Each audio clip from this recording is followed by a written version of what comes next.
بسم الله الرحمن الرحيم. الحمد لله نحمده ونستعينه ونستغفره ونؤمن به ونتوكل عليه ونعوذ بالله من شرور أنفسنا ومن سيئات أعمالنا. من يهده الله فلا مضل له ومن يضلله فلا هادي له.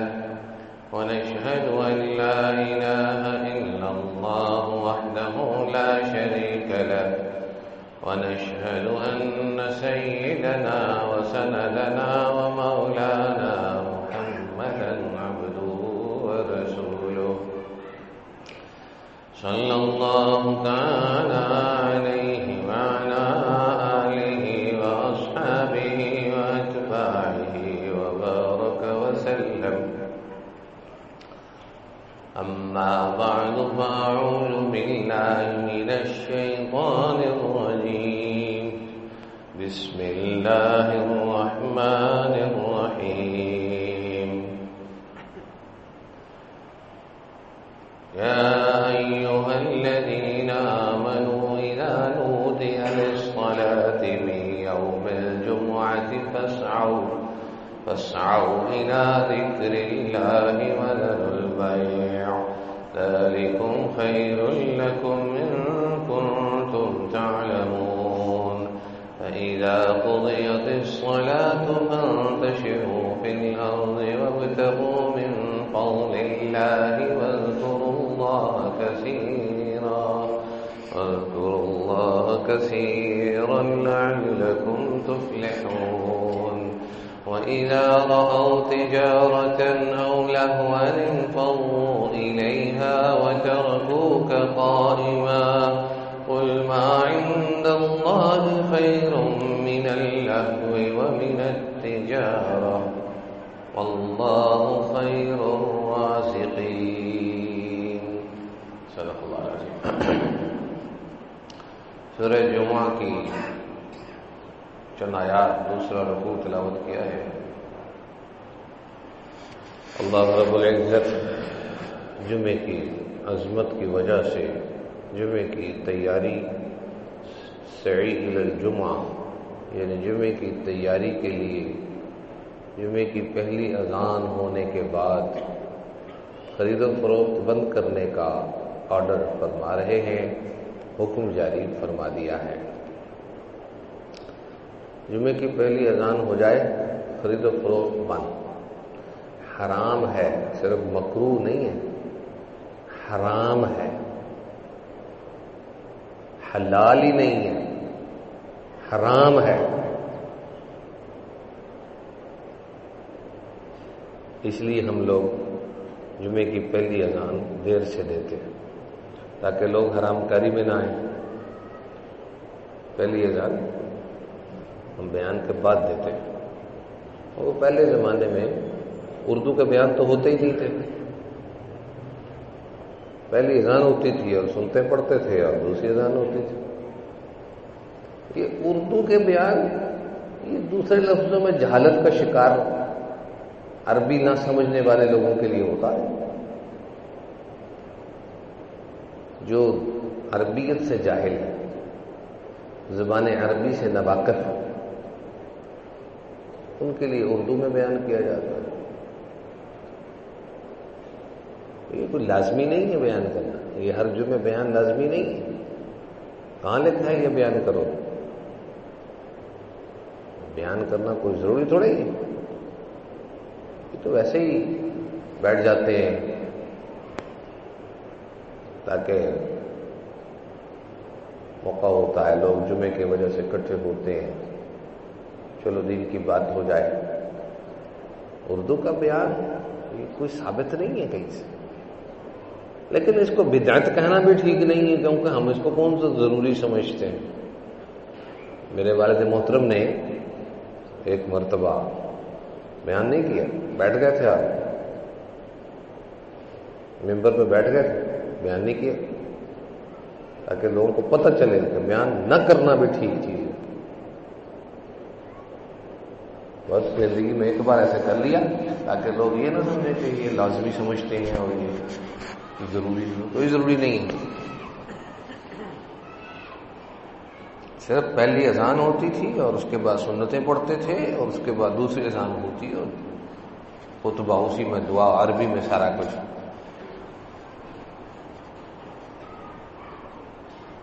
تو اس لیے بعض مساجد میں پہلی اذان زوال کے فوراً بعد دے دیتے ہیں, اس کے آدھا گھنٹہ بعد بیان شروع ہوتا ہے. جس بندے نے اس مسجد میں جمعہ پڑھنا ہو اس کے لیے حرام ہو جاتا ہے سودا خریدنا, سودا بیچنا.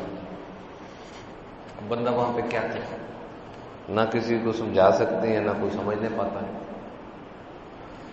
اس لیے قدر کر لو. جا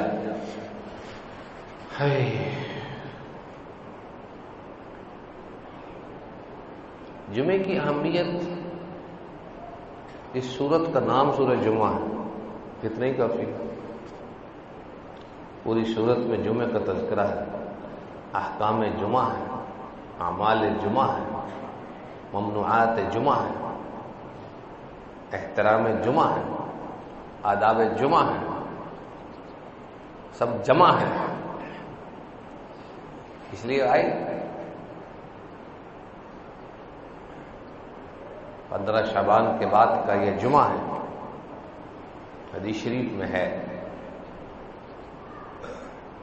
جب آدھا شعبان کا مہینہ گزر جائے تو تم روزے نہ رکھا کرو. اذا انتصف شعبان فلا تصوموا, جب آدھا شعبان گزر جائے تو تم روزے نہ رکھا کرو. ہمیں کہا, خود آپ روزے رکھتے تھے کیونکہ آپ طاقتور تھے, آپ کے برابر تو کسی کی طاقت نہیں تھی, اس لیے آپ روزے رکھتے تھے, آپ کی خصوصیت تھی. ہمیں منع کیا گیا 15 شعبان کے بعد روزے نہ رکھا. لیکن یہ منع کرنے کا مطلب یہ نہیں ہے کہ 15 شعبان کے بعد روزے رکھنا ناجائز ہے یا گناہ ہے. نہیں, بہتر نہیں. لا تصوموا نہیں تنزیہی ہے, یعنی نہ رکھنا بہتر ہے تاکہ تم قوت بناؤ, طاقت بناؤ, رمضان شریف ماہ رمضان کی تیاری کر سکو اور خوش دلی کے ساتھ پھر فاصلہ کر کے روزے رکھ سکو. حشاش بشاش طبیعت اور خوش دلی سے روزے رکھ سکو. اس لیے 15 شعبان کے بعد پسند نہیں ہے عوام کا روزے رکھنا.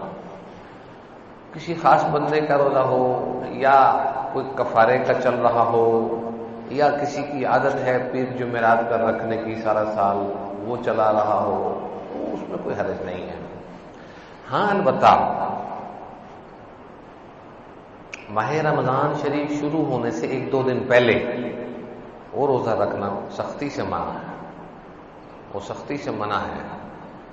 حرام وہ بھی نہیں ہے.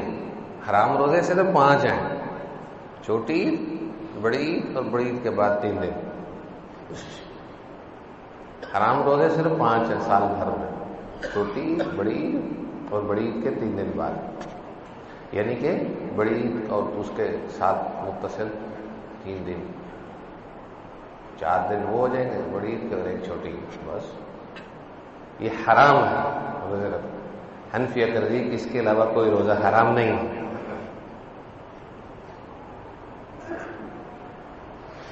تو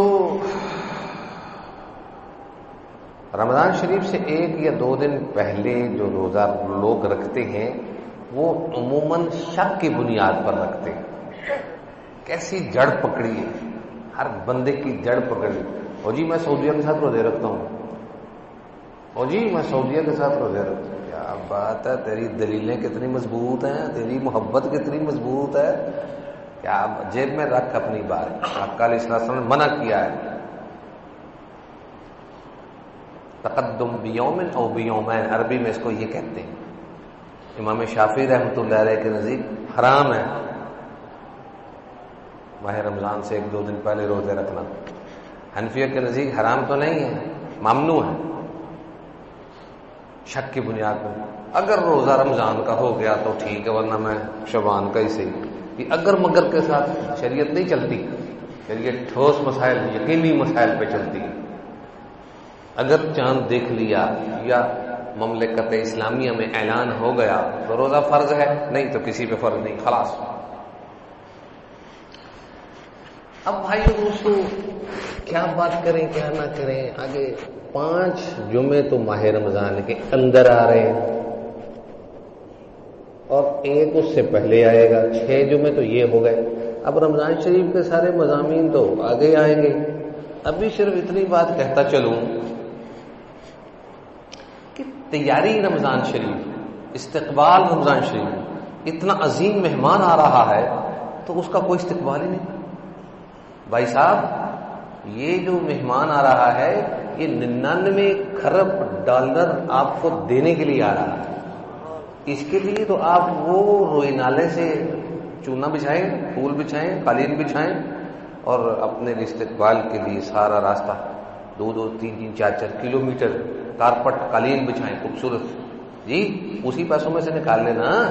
99 کھرب ڈالر دے کے جائے گا، ایسا مہمان آ رہا ہے، بتائیے ایسے مہمان کے لیے تو پورا ملک سجایا جاتا ہے۔ آپ کو پتہ ہے کسی عظیم ملک کا عظیم بادشاہ آئے تو پورے ملک کی صفائیاں ہو رہی ہوتی ہیں، روڈ بلاک ہوتے ہیں، کیسے صفائی ہو رہی ہوتی ہے۔ تو بھائی یہ جو ماہ رمضان شریف آ رہا ہے یہ بہت عظیم دولتیں دے کے جانے والا ہے، اور یہ ہر بندے سے متعلق علیحدہ گفتگو کرے گا۔ ہر بندے مسلمان سے تعلق ہوگا، تم نے میرا حق ادا کیا نہیں کیا۔ یاد رکھنا میں ایک بار آؤں گا، دوبارہ کبھی نہیں آؤں گا۔ 1444 کا ایک ہی رمضان شریف ہے، یہ دوبارہ کبھی نہیں آئے گا۔ سمجھ آ رہی بات کہ نہیں آ رہی؟ عرفان صاحب ادھر تشریف لے۔ تو قصہ گفتگو یہ کہ ماہ رمضان بار بار نہیں، ایک سال میں ایک ہی آتا ہے، ایک سال میں ایک ہی آتا ہے، 2 نہیں آتے۔ یہ ہٹ جائے گا، ادھر جگہ بڑھ جائے گا، 2 نہیں آتے، یاد رکھنا۔ یہ بولے گا اور شکوہ کرے گا، کیوں بھائی کدھر تھے؟ میں کوئی نہیں سفارش کروں گا تیری، تو روٹین کے مطابق زندگی گزارتا رہا، تجھے میری پرواہی کوئی نہیں، میں نے آنا تھا صفائی کوئی نہیں کی۔ ہمارے ساتھی بھائی لوگ انسان عدالتوں سے بھرے ہوئے ہیں، عدالتوں سے ہم اس لیے بھرتے ہیں کہ ہم دلوں میں عداوتیں بھرے ہوئے ہوتے ہیں، دلوں میں عداوتیں ہیں اس لیے ہماری عدالتیں بھری ہوئی ہیں۔ اگر ہمارے دل صاف ہوں، عداوتیں اور دشمنیاں نہ ہوں تو ہماری عدالتیں بھی نہ لگیں۔ یہ جو دل ہے یہ اللہ تعالیٰ کی محبت کا لینڈ کرنے کا ایئرپورٹ ہے۔ ایئرپورٹ میں جب کوئی بادشاہ لینڈ کر رہا ہو تو صفائی بھی اچھی ہوتی ہے، دیکھ بھال بھی اچھی ہوتی ہے، اور ڈیوٹی بھی سب کی پوری ہوتی ہے، اور نگرانی بھی سب کی پوری، حاضر ڈیوٹی ہوتے ہیں سارے۔ ہم نے مسجدیں تو بنا لی، باہر اندر مسجد نہیں بنائی۔ دل کے اندر مسجد بنائیں۔ اللہ رب العزت کسی پہاڑ پہ، کسی گھر پہ، کسی مسجد میں رہائش پذیر نہیں ہوتے، فرماتے ہیں میرے مومن کے دل میں آتا ہوں۔ تو مومن کا دل نزول رحمت خداوندی کے لیے ایئرپورٹ، رب تعالیٰ کی رحمت ادھر نازل ہوتی ہے۔ اب میں اس کی مثال دوں، استری خراب ہو گئی، استری خراب ہو گئی، کپڑے استری کرنے ہوتے ہیں۔ گھر میں جو گھر والی ہے یا کوئی کام کاج والی ہے، اس کو کہا کہ میں بھائی کے گھر سے استری لے کے دیتا ہوں یا دیتی ہوں، تو تم ایسا کرنا، تھوڑی دیر کے لیے آئے گی، تم یہ استری سب کے کپڑے سارے کام چھوڑ کے پہلے کر دینا۔ تو اب گھر والے مانگی ہوئی استری، دوسروں نے بھی جانا ہے کام کرنے ہیں، اب یہ مانگی ہوئی استری آئی ہے، اس استری کو گھر والے کس محنت کے ساتھ، کس توجہ کے ساتھ، کس لگاتاری کے ساتھ اور کس مسلسل اور تسلسل کے ساتھ سب کے کپڑے استری کریں گے نہیں کریں گے؟ کیونکہ استری واپس کرنی. تو یہ ہمارا جسم امانت ہے، اس کو تھکانا ہے، اس کو واپس کرنا ہے، اس کو قبر میں رکھنا ہے، اس کو اللہ تعالیٰ کے حوالے کرنا ہے، اس کو بھی اسی استری کی طرح چلانا ہے، اور ہم نے اس کو عمل میں لانا ہے. یہ ہے استقبال رمضان، اور یہ ہے کام. اولیاء اللہ کے ماہ رمضان کیسے تھے اگلے جمعے انشاءاللہ تعالی بتاؤں. اولیاء اللہ کے ماہ رمضان کیسے تھے؟ اش کرتی زندگیاں تھیں، اور آج دور دور تک اینک کیا دوربین لگا کر بھی ہمیں کوئی ایسا بندہ نظر نہیں آتا جو ایسے رمضان گزارے جو اولیاء اللہ گزارتے ہیں. نیت تو ہم کر سکتے ہیں، تیاری کی نیت تو کر سکتے ہیں کہ یا اللہ پاک آپ ہیں، ان کے بھی خدا اور ہمارے بھی، آپ نے ان کو بھی توفیق دی، آپ ہی ہمیں بھی توفیق دے سکتے ہیں. ہمیں دنیا کے دھندوں سے فرصت نہیں ملتی. ہم نے کیا کرنا ہے؟ کیا آخرت کمانی ہے؟ اپنے ہی حق میں آخرت کو عملی طور پہ مائنس کرتے جا رہے ہیں، اپنے ہی اعمال کو خراب کر کے، اپنے ہی مواقع ضائع کر کے، اپنی ہی آخرت میں فالتو چیزیں سمجھ کے نیکیاں ختم کر رہے ہیں. اگر کوئی بندہ ہماری قبر کے دائیں بائیں گودام بنا رہا ہے، چیزیں بھر رہا ہے، اعمال صالحہ دینا چاہتا ہے، اعمال صالحہ کی صورت میں بہت کچھ ملنا چاہتا ہے، تو ہم لاپرواہی کر کے کہتے ہیں نہیں نہیں مجھے ضرورت نہیں، مجھے ضرورت نہیں. جیسے بعض روایات میں آتا ہے نا، جنت میں جنتی کو 2,40,10,000 حوریں دی جائیں گی، اور ایک بندہ کہتا ہے مجھے اتنی نہیں چاہیے. بے وقوف آدمی، ادھا پونا، مجھے نہیں چاہیے. تیرا دماغ صحیح ہے؟ اور جنت کی زندگی کی گنتی تو کر.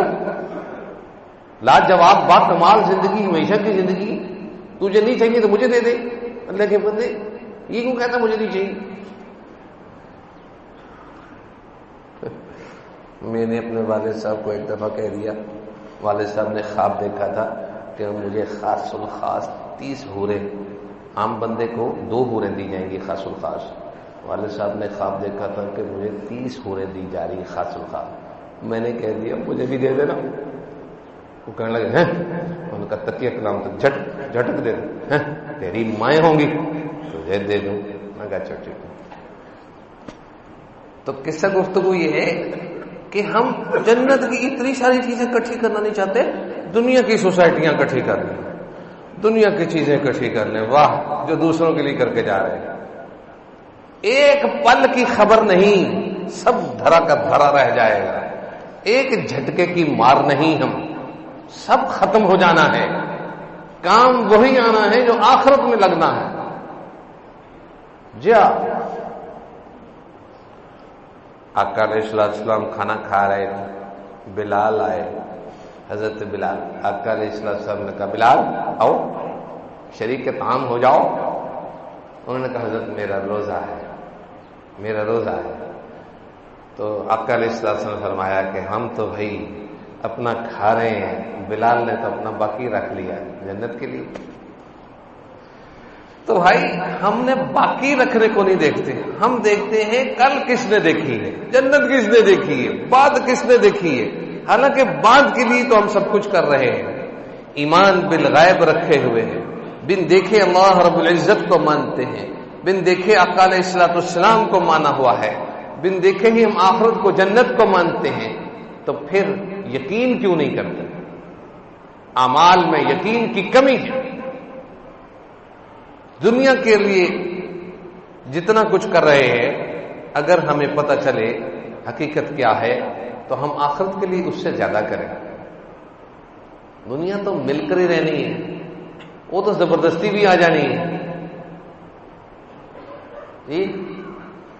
زبردستی بھی رزق پہنچا دیا جائے.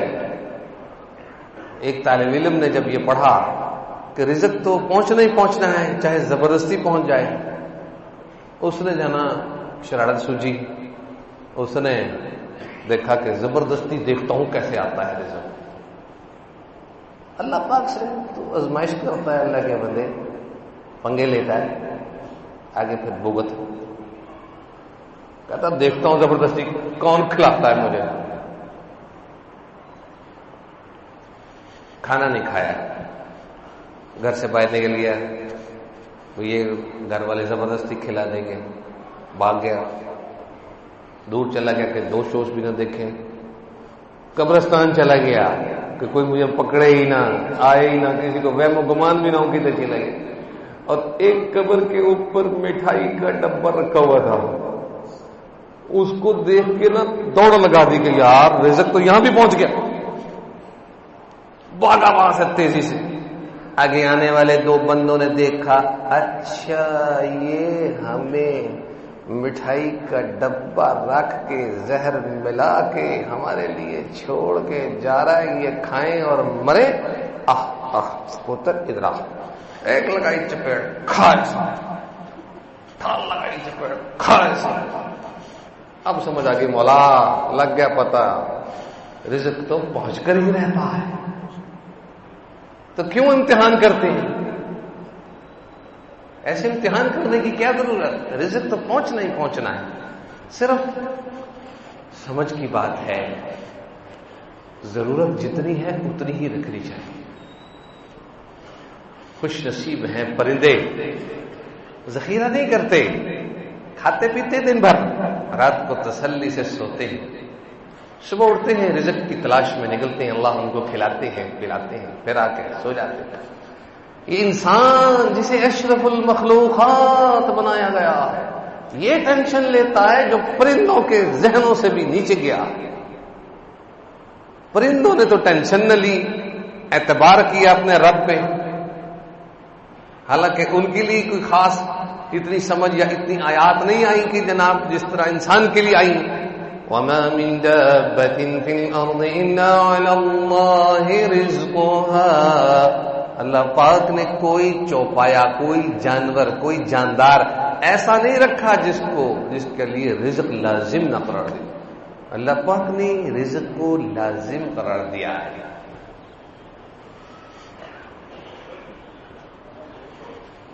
کتابوں میں لکھا ہے 5 چیزیں میں بتاتا ہوں، 5 عطیات خداوندی، 5 عطیات خداوندی. توجہ فرمائیں، اللہ تعالیٰ نے 5 عطیے ہمیں دیے جس کی ہمیں قدر کرنی چاہیے. توجہ فرمائیں. پہلی عنایت اور عطا دنیا دی ہے نا. دنیا لباس کی صورت میں، پیسے کی صورت میں، کام کی صورت میں، گھر کی صورت میں، سواری کی صورت میں، ضروریات کی صورت میں، کھانے پینے کی صورت میں، ملاقاتوں کی صورت میں، آنے جانے کی سہولتیں وغیرہ دنیا دی ہے نا. یہ دنیا دی ہے، اسے حرام نہیں قرار دیا ہوا. دنیا دی ہے اور ہر ایک کو اس کے حساب سے دی، کسی کو غریب، کسی کو امیر. دنیا یہ ان کی نعمت ہے.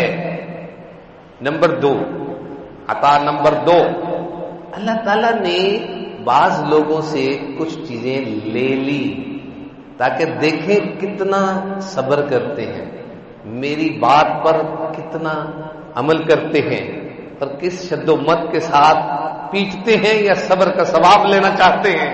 ذرا دیکھتے ہیں انہیں، صبر کا موقع عطا کیا. یہ دوسری عطا ہے. یہ صبر بہت بڑا اجر ہے. جس نے زندگی میں صبر سے کام لے لیا وہ بندہ اتنے بڑے انعامات کا حقدار ہے کہ جس کا کوئی تصور بھی نہیں. انما یوفی الصابرون اجرهم بغیر حساب. خود قرآن پاک کہہ رہا ہے بغیر حساب کے جو اجر ہوگا وہ تو نہ کروڑوں میں ہوگا جی، نہ اربوں میں ہوگا، نہ کھربوں میں ہوگا، بغیر حساب. جاؤ جتنی دولت لینی ہے لے لو. یہ کس کا ہے؟ صبر کا اجر ہے. نمبر 3 نعمتوں سے مالا مال کیا، شکر کا موقع دیا. میرا بندہ شکر کرتا ہے یا نہیں کرتا ہے؟ حضرت موسیٰ علیہ السلام ایک بار گزر رہے، ایک آدمی ملا، حضرت جی کدھر جا رہے ہیں؟ کوہ طور پہ جا رہا ہوں۔ میری بھی کوئی بات کر دینا۔ کیا بات کرنی ہے؟ اللہ پاک سے کہنا کہ دیکھو میرے پاس نعمتیں بہت زیادہ ہو گئی ہیں، اب آپ مہربانی کریں، ہاتھ تولا رکھیں، بہت زیادہ نعمتیں سنبھالی نہیں جاتی، اب آپ بند کروا دیں۔ اچھا تیرا پیغام دے دوں گا۔ آگے گئے، ایک اور بندہ بیٹھا ہوا تھا، دھوتی پہنی ہوئی تھی، لنگی پہنی ہوئی تھی، اور وہ کہتا جی کدھر جا رہے ہیں؟ کوئی تو وہ میرے آستے بھی کوئی گل کر چھوڑو، مینو رب نے دتا ہی کا ہی نہیں، کچھ نہیں، مجھے میرے آستے بھی دعا کرو، میرے حق سے بھی کوئی سفارش کرو، مجھے کچھ نہیں ملا۔ کوہ طور پہ پہنچ گئے، حضرت موسیٰ علیہ السلام نے جا کر دونوں بھائیوں کی بات کر دی۔ وہ جو اینڈ پہ ملا تھا دھوتی گلا، اللہ پاک نے کہا جاؤ میں نے اس کا انتظام کر دیا ہے، دیکھتے ہیں شکر نہیں ادا کر۔ دوسرا بندہ جو پہلا تھا، وہ جس نے کہا تھا کہ میری سفارش کر دو، نعمتیں بہت ہو گئی، نہیں سنبھالی جاتی، بند کر دیں۔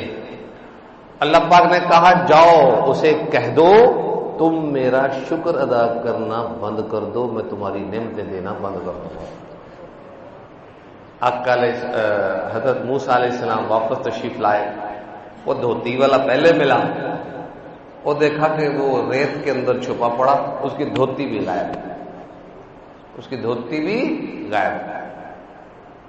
تو حضرت موسیٰ علیہ السلام سمجھ گئے تھے یہ ناشکرا ہے، تو کہا کہ اللہ کے بندے تو اس دھوتی پر شکر ادا کرتا، تجھے اگلا کپڑا مل جاتا، تجھے لباس ملتا، تجھے رب تعالیٰ کا شکر ادا کرنے سے نعمتیں ملتی۔ وہ کہتا ہے کہ رب نے دیا ہی کیا ہے جس پر میں شکر کروں؟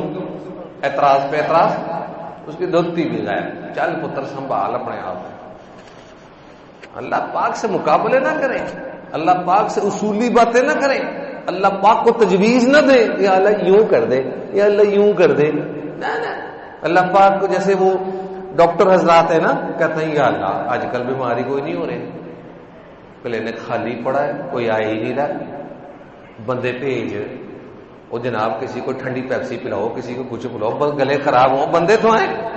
بھائی ڈاکٹر کو یوں کہنا جائز نہیں۔ پینچر والا بیٹھا ہوا منہ اٹھا کے یا اللہ پاک لاہور سارے نئے نئے ٹائر ٹیوب ہیں، ٹیوب پلس گاڑیاں، کوئی بندے ہی نہیں آ رہے، پینچر ہی نہیں، یا اللہ پاک گڈیاں بھیج، پینچر ہو گاڑیاں ہوں، کوئی آتی گاڑی تو ادھر سے بھی صبح مار دیتے ہیں تاکہ دو پینچر ہو جائیں۔ سمجھا کرو نا لاہوری پاکستانی لوگ،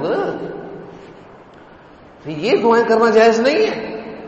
ہاں وہ قبرستان والے کو پوچھو، وہ بندہ بھائی کام بندہ ہے، بندے ہی نہیں مرتے پہ، میں بیٹھا ہوں کب سے کوئی اطلاع ہی نہیں آ رہی کہ یار کو قبر کھودو، اب وہ دعا کر رہا ہے یا اللہ بندے مار میرے کام چل، یہ جائز نہیں ہے طریقہ جائز یہ ہے کہ مولا کریم سے یوں کہا جائے کہ مالک خالق میرے رزق کا غیب سے انتظام فرمائیے، بس یہ ہر بندہ یہ کہے میرے رزق کا غیب سے انتظام فرمائیے، کوئی بات اور کرنا ادھر ادھر کی ضرورت وہ نہیں ہے جس میں لوگوں کے حق تلفی ہو، تو اللہ تعالیٰ سے غیبی رزق کی مدد مانگے، بس یہ کہے۔ اللہ تعالیٰ مشورے کیوں دیتے ہیں، تجویز کیوں کرتے ہیں؟ تجویز نہیں تفویض کریں، وَأُفَوِّضُ أَمْرِي إِلَى اللَّهِ، میں اپنا معاملہ اللہ تعالیٰ کے سپرد کرتا ہوں، اس کو تفویض وعد کے ساتھ کہتے ہیں، تجویز نہیں، مشورہ نہیں دینا رب کو، رب کے سپرد کرنا ہے کام۔ تو حضرت موسیٰ علیہ السلام جب پہلے والے بندے کے پاس آئے، اور بھائی تیرا معاملہ تو حل ہو گیا، تو اپنی نعمتیں بند کروانا چاہتا ہے، تو اللہ پاک نے پیغام دیا ہے کہ تو شکر ادا کرنا بند کر دے، تیری نعمتیں بند کر دوں گا، تیرا تو کام آسان ہے۔ وہ کہنے لگا حضرت جی کہہ رہو ہم بے یہ کیسے ہو سکے کہ میں شکر ادا کرنا بند کر دوں، اللہ رب العزت کی نعمتیں میرے پاس آئیں اور میں شکر نہ ادا کروں، توبہ توبہ میرے لیے تو ڈوم بھرنے کا مقام، یہ ہو ہی نہیں سکتا میں اس کا شکر ادا کرنا بند کر دوں۔ تو بس پھر اللہ کا قانون ہے وَإِذْ تَأَذَّنَ رَبُّكُمْ لَئِن شَكَرْتُمْ لَأَزِيدَنَّكُمْ، جو بھی میری نعمت پہ شکر ادا کرے گا میں اسے ضرور دوں گا اور اس کی نعمت کو بڑھا دوں گا۔ تو بھائیو دوستو 3 نعمتیں ہو گئی، 5 عطیات خداوندی، 5 عطیے جو خدا تعالیٰ نے ہر ایک کو دیے۔ نمبر 1 دنیا، نمبر 2 کچھ چیزیں چھینی تاکہ صبر کا امتحان لیں، نمبر 3 نعمتیں دی تاکہ شکر کا امتحان لیں، نمبر 4 اتنے بڑے بڑے بڑے گناہ بھی خدا نخواستہ ہو گئے ہوں، توبہ کا دروازہ رکھا. توبہ بہت بڑی نعمت ہے. 100 سال کے کیے ہوئے گناہ 1 منٹ میں شرمندگی ظاہر کر کے اللہ پاک سے معافی مانگے، وہ پرواہ نہیں کرتے، سب گناہ ختم کر دیتے. کتنی بڑی نعمت ہے، عطیہ خدا بندی ہے توبہ. کفر تک بھی پہنچ گیا پھر بھی رب تعالیٰ کو پسند ہے توبہ کرنا. توبہ کرے کفر بھی معاف کر دیتے ہیں، کبیرہ گناہ بھی معاف کر دیتے ہیں. کتنی بات ہو گئی؟ 5ویں بات، دعا ایسا ہتھیار ہے. اگر یہ بات حضرت جبرائیل حضرت میکائیل کو دی جاتی تو پھر بات بنتی ہے، سمجھ میں آتی کہ وہ کس طرح مانگتے اور کرتے. یہ تو اللہ نے انسانوں کو دی ہے. ادعونی استجب لکم، مجھ سے مانگو میں قبول کروں گا. کہیں یہ نہیں لکھا کہ مجھ سے وہ مانگے جو نیک ہے، وہ مانگے جو نمازی ہے، وہ مانگے جو مولوی ہے، وہ مانگے جو بزرگ ہے. یہ نہیں کہیں پہ کوئی انسان، فرد بشر، جن ہو یا انسان، مجھ سے مانگے میں اس کو دوں گا. شیطان بھی مردود کرتے وقت، نکالے جاتے وقت غصے میں رب تعالیٰ کے کہ نکل جا مردود، لعین، لعنت والا، نکل جا یہاں سے. اللہ پاک اسے اس طرح نکال رہے ہیں. وہ اس وقت دعا مانگ رہا ہے، مولا مجھے قیامت تک مہلت دے، موت نہ آئے. اللہ تعالیٰ نے کہا ٹھیک ہے جا. اس وقت اس کی غصے میں دعا قبول کر رہے ہیں. بھائی توجہ فرمائیں، غصے کے اندر اس کی دعا قبول ہو رہی ہے تو مسلمانوں کی دعا کیوں قبول نہیں ہوگی؟ بھائی اعتماد ہو، یقین ہو. سحری میں، افطاری میں دعا قبول ہوتی ہے، فرض نمازوں کے بعد دعا قبول ہوتی ہے، ظہر کی اذان کے بعد دعا قبول ہوتی ہے، اذانوں اور اقامتوں کے درمیان دعا قبول ہوتی ہے، تلاوت قرآن کریم کے بعد دعا قبول ہوتی ہے، درود شریف پڑھ کے دعائیں قبول ہوتی ہیں، اور اس کے ساتھ ساتھ والدین کی دعائیں اولاد کے حق میں قبول ہوتی ہیں. اور بدھ کے دن ظہر کے بعد فتح مسجد کی نسبت سے دعا کریں، دعا قبول ہوتی ہے. اور اللہ رب العزت ماہ رمضان میں ہر روز افطاری کے وقت ایک دعا قبول فرماتے ہیں، اور راتوں میں سارا سال، ساری زندگی کی راتوں میں تہجد کے وقت میں ایک نہ ایک دعا ضرور ہر ایک کی قبول ہوتی ہے. مگر ہمیں قبولیت کا فکر ہی کوئی نہیں، تلاش ہی کوئی نہیں. اس لیے بھائیو دوستو محنت کر لیں. حضرت امام ابو یوسف رحمۃ اللہ علیہ کتنے بڑے امام تھے، کتنے بڑے قاضی اور جج تھے. کتنی بڑی مصروفیت کے باوجود روزانہ رات کو 200 رکعت نفل پڑھ کے سوتے تھے.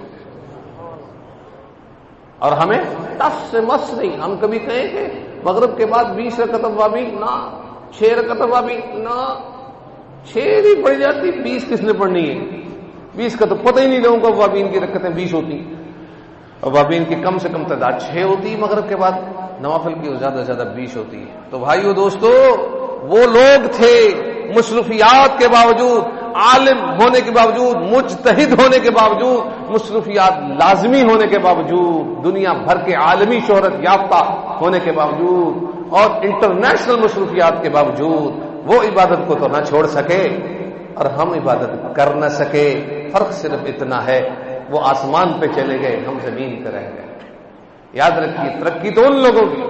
آج ہم نیت کریں، دعا کریں، اہتمام فرمائیں، کوشش کریں عید سے پہلے شعبان میں عید کی تیاری کی جائے، رمضان شریف سے پہلے ماہ رمضان کی تیاری کی جائے، استقبال کیا جائے، خوش دلی کے ساتھ نمازوں کی عادت ڈالی جائے، تلاوت کی عادت ڈالی جائے، کم گفتگو کی عادت ڈالی جائے، تبصروں سے بچنے کی عادت ڈالی جائے اور فضولیات سے بچنے کی عادت ڈالی جائے.